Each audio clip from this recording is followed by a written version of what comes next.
Assalamualaikum warahmatullahi wabarakatuh. Alhamdulillahilladzi khalaqal mauta wal hayata liyabluwakum ayyukum ahsanu amala. Asyhadu an la ilaha illallah wahdahu la syarikalah wa asyhadu anna Muhammadan abduhu wa rasuluh. Allahumma salli wa sallim ala nabiyyina Muhammad wa ala alihi wa sahbihi wa man wala. Amma ba'd. Para jamaah yang dirahmati Allah, alhamdulillah pagi ini kita bisa bertemu lagi, dan kita berharap mudah-mudahan setiap pertemuan kita, termasuk pertemuan kita pada pagi hari ini, benar-benar menjadi pertemuan yang mendapatkan ridho dari Allah Subhanahu wa Ta'ala. Amin. Para jamaah yang dirahmati Allah, sudah sekian lama saya tidak berbicara tentang persoalan yang terkait dengan kemunafikan dalam pengertian yang aktual. Kalau kita bicara tentang sesuatu yang sifatnya konseptual, mungkin di antara jamaah sudah jenuh dengan pembicara itu. Tetapi ketika kita membaca realitas kehidupan kita sehari-hari, apa yang secara konseptual dikatakan oleh para ulama tentang fenomena kemunafikan, kita menjadi bisa prihatin. Ternyata kemunafikan itu bisa terjadi di mana-mana, dalam bentuk yang beragam, tapi substansinya sama, yaitu ketika orang sudah bermuka dua, itu kemunafikan. Dalam dunia pewayangan kita bisa melihat fenomena kemunafikan itu ditampilkan oleh orang-orang yang berseberangan dengan para ksatria yang bersikap istiqomah. Dia melihat ada orang yang namanya Turno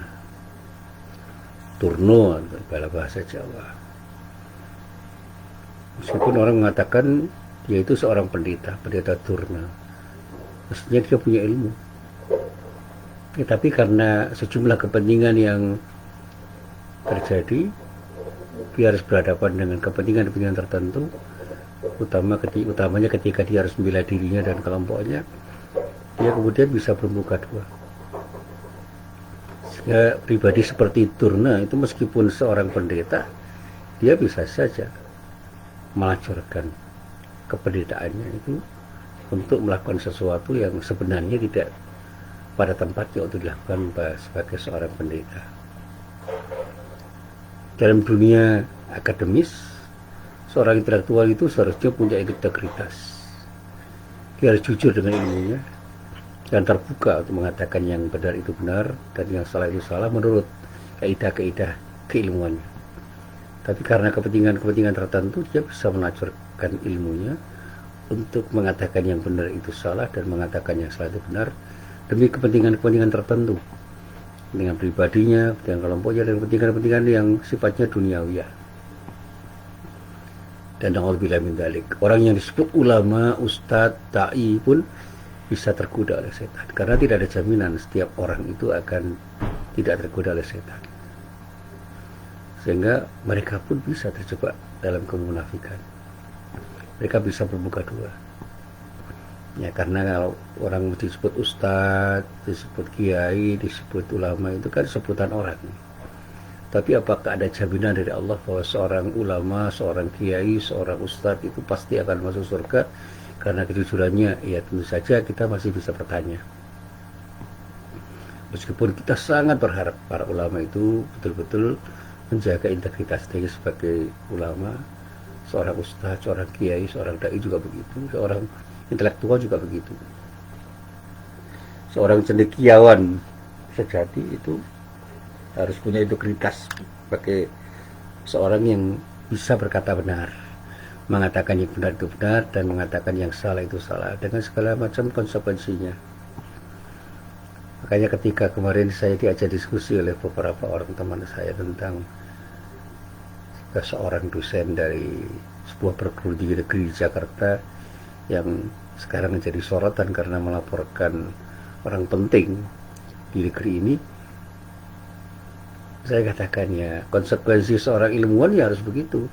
Dia harus mengatakan yang benar itu benar dan yang salah itu salah, dan pada saat dia punya keberanian untuk melaporkan orang yang diduga salah, dia harus menerima konsekuensi dari apa yang dia katakan itu, dan pada saatnya konsekuensi apapun itu harus dipahami sebagai sebuah keharusan ketika dia sudah memilih jalan hidupnya sebagai seorang intelektual.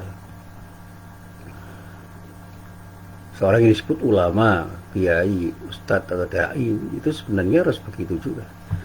Risiko apapun yang harus dihadapi ketika dia harus mengatakan yang benar itu benar, yang salah itu salah, ya harus dia hadapi dengan tangan terbuka, dengan lapang dada, dan tidak gentar terhadap risiko yang harus dihadapi.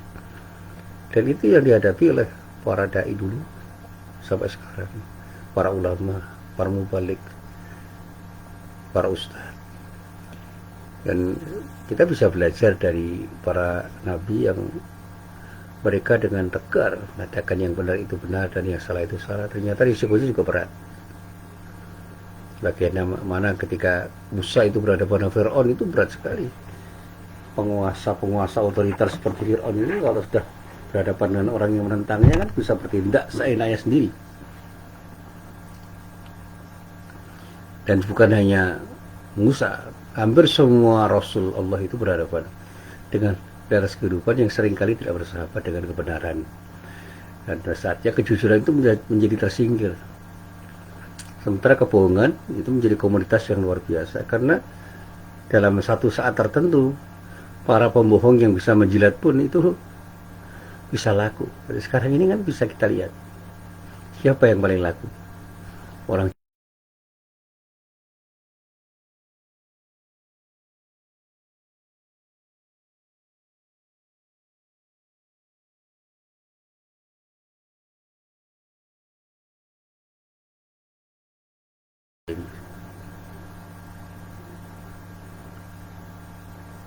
Dan pengalaman-pengalaman hidup saya juga bisa saya ceritakan, cuma tidak di sini saya cerita banyak tentang masalah itu.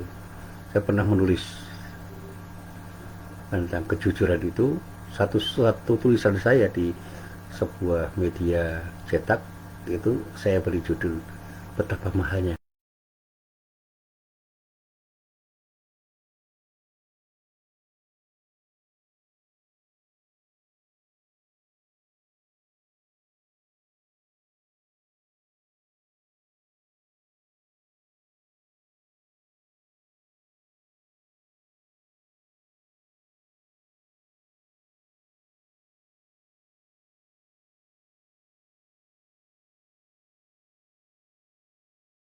Ya, dia cepat kaya misalnya, cepat mendapatkan jabatan tertentu, dan mendapatkan perolehan-perolehan dunia yang luar biasa. Saya pernah berbincang-bincang dengan beberapa orang teman, dan simpulan-simpulan teman-teman itu ada yang mengatakan, kita ini mau bahagia di dunia dengan perolehan-perolehan duniawi ya, atau menunggu kebahagiaan kita di akhirat dengan membiarkan kita tidak bersesuatu di dunia. Saya katakan, ya kita jangan berpikir sekuler seperti itu. Kebahagiaan di dunia itu bisa kita peroleh ya dengan sikap syukur kok. Saya pernah mengalaminya itu. Punya duit sedikit itu tidak harus sedih. Ketika kita syukuri, semua membahagiakan. Saya pernah di satu hari itu pingin makan lotek, dan saya meminta kepada salah seorang karyawan saya untuk membelikan lotek. Mau beli lotek enggak? Mau pak, beli 5. Oh ya. Saya tidak berpesan apa-apa, ternyata dibelikan lotek 5 bungkus, semuanya pedas, padahal saya tidak senang pedas. Tetapi karena saya ingin makan lotek, ya sudah saya paksa sedikit-sedikit makan lotek itu. Dan saya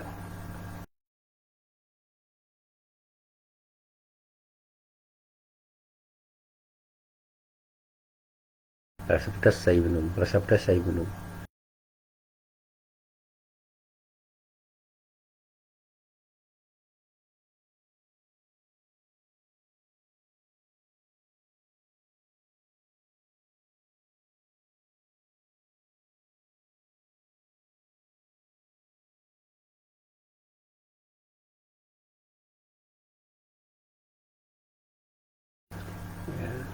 Saya coba, ternyata betul sakit perut, dan alhamdulillah beberapa jam kemudian sembuh. Saya beri minum air putih yang hangat, banyak banyak saya minum itu. Akhirnya netral sendiri, dan alhamdulillah sore harinya sudah tidak apa-apa. Dan saya mengatakan kepada diri saya, untuk menjadi orang yang berbahagia itu tidak perlu banyak uang, tidak perlu banyak makanan yang enak-enak, tetapi mensyukuri nikmat. Saya dulu di madrasah pernah di asrama. Kalau nggak punya duit, makannya capruk, kecap dan kerupuk lauknya. Nasinya agak banyak, kasih kecap yang banyak, kemudian pakai kerupuk satu atau dua, habis. Dan kita nikmati aja karena lapar. Ternyata tidak apa-apa. Makan tempe sudah biasa, makan tahu sudah biasa, makan peyek teri sudah biasa. Tapi makan capruk itu rame-rame enak itu. Dan saya bahagia karena apa? Saya syukuri semuanya itu. Karena memang saya harus prihatin.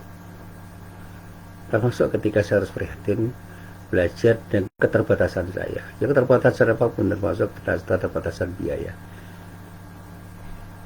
Saya harus ke kampus saya itu kira-kira 7 km dengan menggunakan sepeda ontel. Sepeda ontel itu sepeda milik bapak saya yang waktu itu memang saya pakai. Dan tidak bagus sepedanya, saya pakai sampai selesai kuliah. Dan kadang-kadang kalau kuliah sampai sore, saya tidur di masjid, istirahat di masjid, di kampus itu. Dan saya mati aja.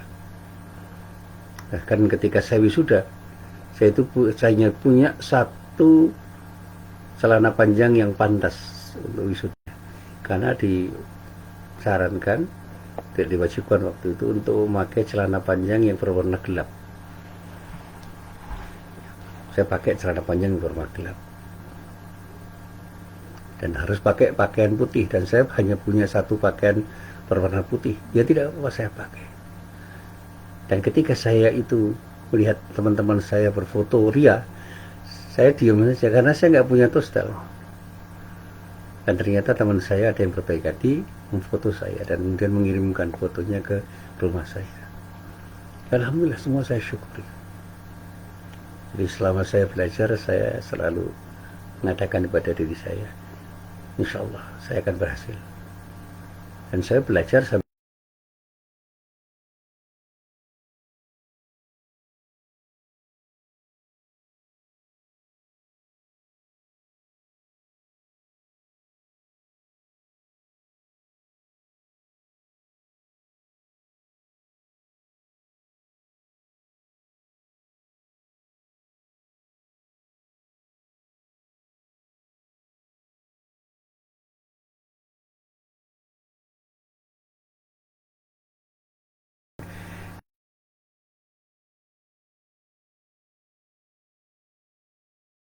sebenarnya kita tidak dalam keadaan tenang. Hati kita itu gundah, resah dan gelisah karena kita takut ketahuan. Ada rasa takut ketahuan ketika kita punya topeng kemunafikan itu. Bermuka dua itu tidak nikmat karena pada saatnya kita akan khawatir kalau apa yang kita lakukan itu diketahui orang. Ketika semua kemunafikan kita itu tersibak dan topeng kemunafikan itu terbuka, kemudian orang tahu bahwa kita ini sebenarnya orang yang tidak jujur dan perlu untuk disisihkan, disingkirkan, sehingga kita akan kehilangan trust, akan kehilangan kepercayaan. Nah, para jamaah yang dirahmati Allah, cerita tentang bermuka dua ini memang tidak sederhana, tapi saya mencoba untuk menyederhanakan. Saya masih ingat kata saya bahwa salah satu sifat buruk yang dibenci Allah itu adalah nifak, kemunafikan, dan orang munafik itu orang yang dibenci Allah. Dan ada sebuah sabda Rasulullah yang intinya mengatakan, kalian pasti akan bertemu dengan orang-orang yang paling dibenci oleh Allah, yaitu mereka yang bermuka dua, maksudnya munafik.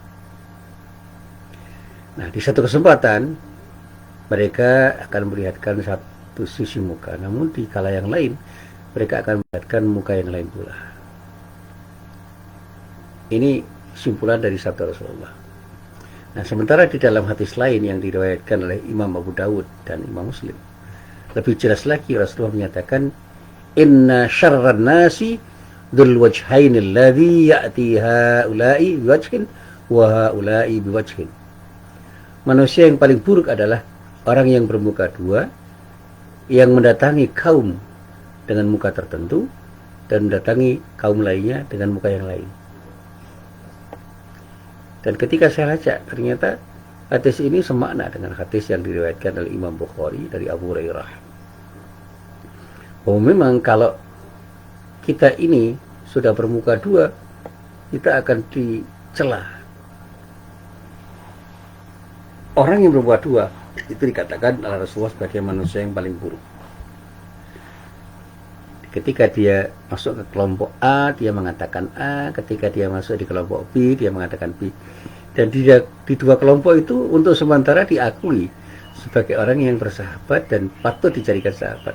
Tapi begitu ketahuan boroknya, ketahuan sikapnya bermuka dua itu, mungkin dia akan kehilangan kepercayaan dan tersisih di dua kelompok itu karena masing-masing kelompok itu khawatir dengan ketidakjujuran dirinya. Nah, sekali lagi, seburuk-buruk manusia adalah yang bermuka dua. Dia datang di satu tempat, di satu kesempatan dengan satu muka, dan pada tempat yang lain, di kesempatan yang lain, datang dengan muka yang lain. Nah, hadis ini menyampaikan beberapa pesan penting pada diri kita. Dan saya selalu mengatakan begini, setiap hadis yang kita baca, mari kita renungkan, kita jadikan sebagai ibrah. Kita renungkan hadis itu baik-baik. Kita jadikan ibrah, jadikan pelajaran untuk diri kita. Nah, dari hadis itu, yang dikatakan oleh Rasulullah dengan kata-kata inna syarran nasi dzul wajhaini alladzi ya'ti haula'i wajhin wa haula'i wajhin. Manusia yang paling buruk adalah orang yang bermuka dua, yang ketika mendatangi satu kaum, dia datang dengan muka tertentu, dan mendatangi kaum yang lain dengan muka yang lain. Ini yang saya katakan memiliki pesan moral yang luar biasa. Yang pertama, pesan moralnya, kita ini dilarang untuk menjadi pribadi-pribadi munafik. Dalam istilah lain disebut hipokrit. Pribadi-pribadi yang memperlihatkan satu muka di satu kesempatan, dan muka lain di kesempatan yang berbeda. Artinya, kita dituntut untuk bersikap konsisten, bersikap istiqomah dalam kebenaran yang sudah kita yakini. Dengan menyesuaikan antara iman dan amal kita, antara teori dan praktik, antara apa yang kita katakan dengan apa yang kita lakukan. Para jamaah yang dirahmati Allah, ini tantangan yang berat. Berani nggak kita mengatakan sesuatu yang kemudian apa yang kita katakan itu kita lakukan sesuai dengan apa yang kita katakan? Bagaimana kita memiliki keyakinan terhadap sebuah teori tertentu dan mempraktekkan teori itu? Bagaimana iman kita itu kita tumbuhkan di dalam amal soleh? Nah, kalau kita berani dengan konsekuensi apapun, kita lakukan semuanya. Dan saya masih ingat dengan firman Allah yang sering saya baca pada surat Al-Baqarah ayat 8 sampai 9 dikatakan di dalam ayat itu, a'udzubillahi minasyaitonirrajim. Wa minan nasi may yaqulu amanna billahi wa bil yaumil akhir wa ma hum bimu'minin. Yakhadi'una Allah alladziina amanu wa ma yahda'una illa anfusahum wa ma yash'urun. Di antara manusia ada yang mengatakan bahwa mereka itu beriman, tapi sesungguhnya mereka sama sekali tidak beriman. Mereka mencoba menipu Allah dan orang-orang yang beriman, tetapi sayang, sebenarnya mereka telah menipu diri mereka sendiri, karena nggak mungkin mereka menipu Allah dan menipu orang yang beriman yang mendapatkan perlindungan dari Allah Subhanahu wa Ta'ala. Menipu orang itu untuk sementara waktu mungkin bisa, tetapi bagaimana ketika kita menipu Allah? Dan pada saat orang-orang yang beriman itu mendapatkan hidayah dari Allah untuk bisa memahami siapa orang yang menipu, dia akan terhindar dari tipuan-tipuan orang-orang yang bersikap munafik itu. Tapi sekali lagi, iman itu tidak mudah kita masukkan ke dalam hati kita, sehingga meskipun kita itu mengaku orang yang beriman, belum tentu pengakuan keberimanan kita itu selaras dengan keberimanan yang sudah masuk ke dalam relung hati kita. Orang yang imannya sudah masuk ke relung hati, insya Allah itu akan dipandu oleh Allah untuk mengenali siapa orang yang jujur dan siapa orang yang tidak jujur, siapa yang berbohong dan siapa yang tidak berbohong. Dia dituntun oleh Allah dan kepekaan batinnya tinggi. Saya pernah berbicara tentang konsep basirah. Orang yang punya basirah, orang yang punya mata hati yang baik, yang betul-betul kokoh, itu akan bisa memahami yang benar dari yang salah itu secara tepat. Karena dia tidak hanya berbicara dengan akalnya, tetapi bicara dengan hatinya yang betul-betul bisa mencerap semua informasi yang datang, sehingga dia bisa mempertimbangkan semuanya dengan baik. Nuraninya berbicara, dan orang itu punya kepekaan yang luar biasa. Dan ini kelebihan orang-orang yang betul-betul dekat kepada Allah, yang di dalam istilah para kiai disebut waliullah. Orang-orang yang beriman dan mewujudkan imannya dalam amal soleh, dia mencintai Allah sehingga Allah pun mencintainya. Ini waliullah. Orang yang disebut waliullah itu adalah orang-orang yang punya kedekatan dengan Allah, dan pada saatnya Allah selalu melindungi orang-orang seperti ini. Akhirnya apa? Dia juga punya kemampuan untuk melihat sesuatu dengan mata batinnya. Tapi siapa mereka tentu saja kita tidak bisa mendeteksi, tidak bisa tahu. Apalagi kalau ada orang yang mengaku-ngaku waliullah, itu perlu dicurigai juga, jangan-jangan pengakuan itu adalah kebohongan dari mereka. Saya selalu mengatakan, kemungkinan orang itu akan mendapatkan cinta Allah itu ada. Dan ketika kita ingin mendapatkan cinta Allah, cintai Allah sebagaimana Rasulullah mencintainya. Dan ini yang selalu saya sampaikan. Saya pernah menyampaikan hal ini pada ketika saya mengkaji tafsir. Ya, pada kajian tafsir saya yang saya coba untuk saya beberkan di Universitas Muhammadiyah Jakarta waktu ada pengajian menjelang berbuka puasa waktu itu, saya katakan di dalam surah Ali Imran ayat 31 Allah berfirman, A'udzubillahi minasyaitonirrajim. Qul in kuntum tuhibbunallaha fattabi'uni yuhibbukumullahu wa yaghfir lakum dzunubakum. Wallahu ghafurur rahim. Katakanlah ya Muhammad, jika kamu mencintai Allah, ikutilah aku. Niscaya Allah akan mencintaimu dan mengampuni dosa-dosamu. Allah Maha Pengampun lagi Maha Penyayang.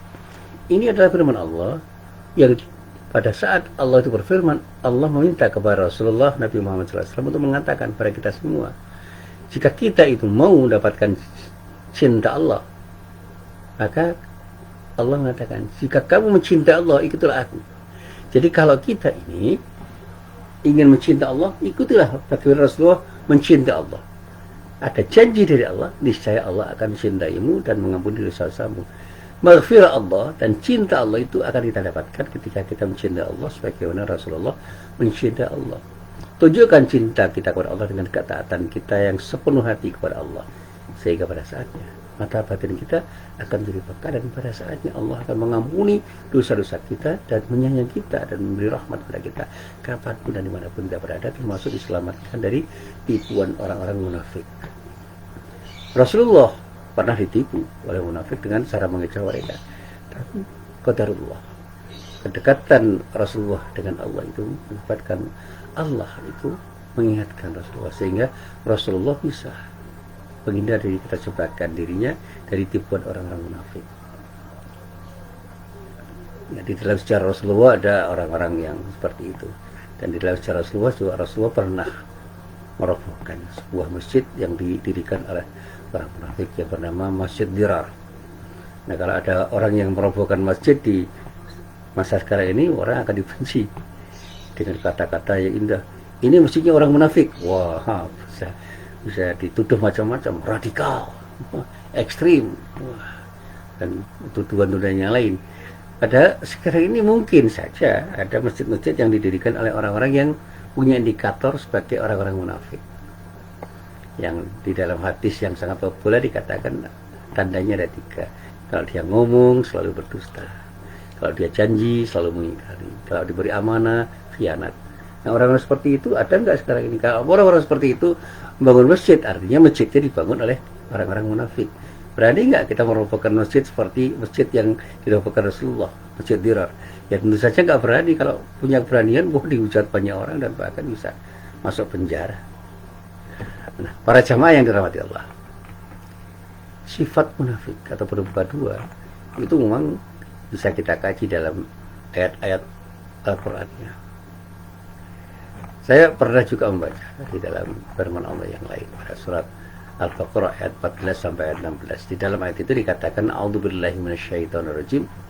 Wa idza laqul ladzina amanu qalu amanna wa idza khalu ila syayatinihim qalu inna ma'akum innama nahnu mustahzi'un. Allah yastahzi'u bihim wa yamudduhum fi tughyanihim ya'mahun. Ulaika alladzina ishtaraw ad-dalalata bil huda fama rabihat tijaratuhum wa ma kanu muhtadin. Dan bila mereka berjumpa dengan orang-orang yang beriman, mereka mengatakan kami telah beriman. Dan bila mereka kembali kepada setan-setan mereka, pemimpin mereka, maksudnya mereka akan mengatakan sesungguhnya kami sependirian dengan kamu. Kami hanyalah berolok-olok pada saat berjumpa dengan orang yang beriman. Allah akan membalas olok-olokan mereka itu dan membiarkan mereka terumbang-ambing dalam kesesatan. Jadi orang-orang munafik itu akan dibalas oleh Allah dengan balasan yang tegas dan bahkan dibiarkan terumbang-ambing dalam kesesatan mereka. Nah, mereka itulah orang-orang yang memberi kesesatan dengan petunjuk. Mereka tidaklah beruntung pernikahan mereka dan tidaklah mereka mendapat petunjuk. Jadi memberi kesesatan dengan petunjuk artinya apa? Menukarkan,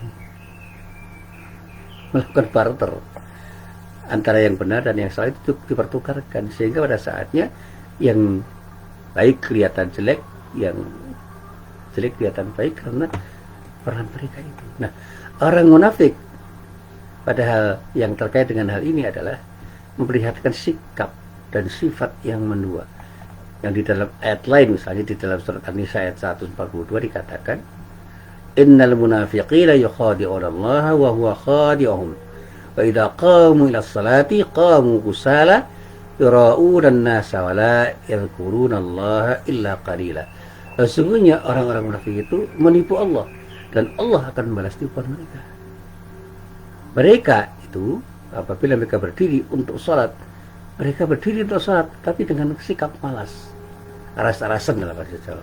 Mereka bermaksud teriak dengan sholat mereka itu di hadapan manusia. Mereka ingin mempertontonkan sholat mereka di hadapan manusia. Nah, ada nggak sekarang orang yang sholat kemudian dipertontonkan supaya dianggap baik? Ya, itulah ciri orang munafik. Dan tidaklah mereka menyebut Allah kecuali sedikit sekali.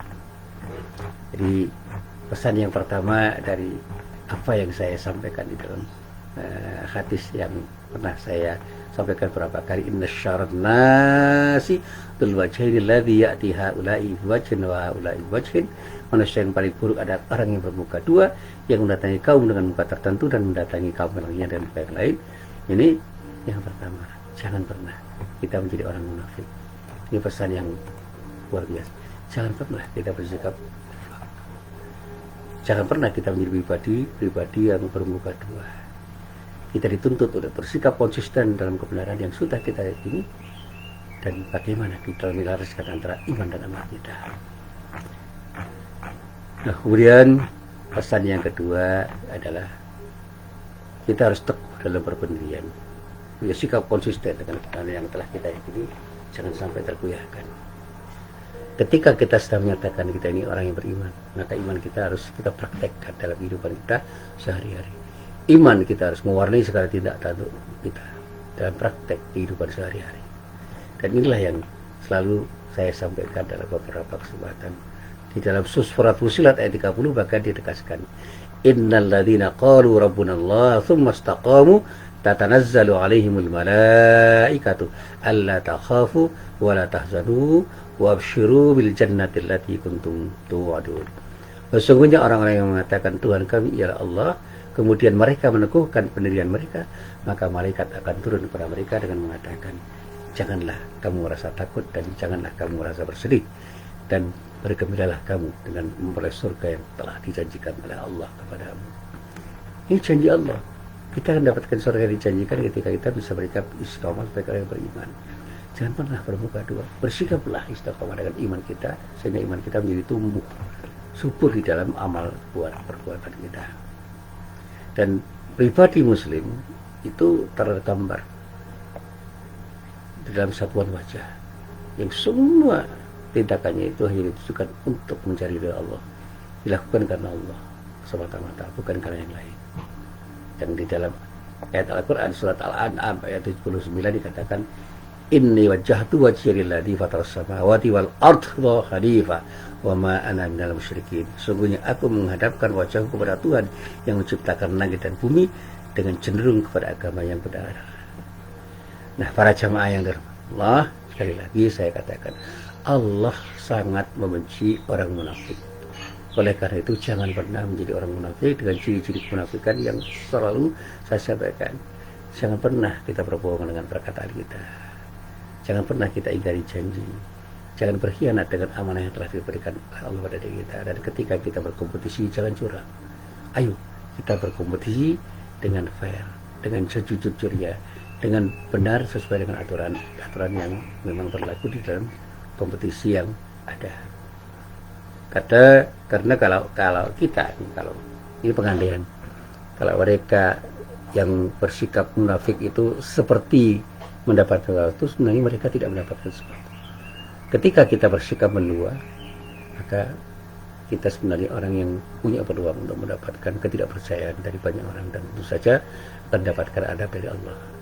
Dan sudah seharusnya orang yang mengaku beriman itu bisa menyatukan antara kata dan tindakan, antara iman dan amal, dan tidak pernah bertolak belakang atau berlawanan arah.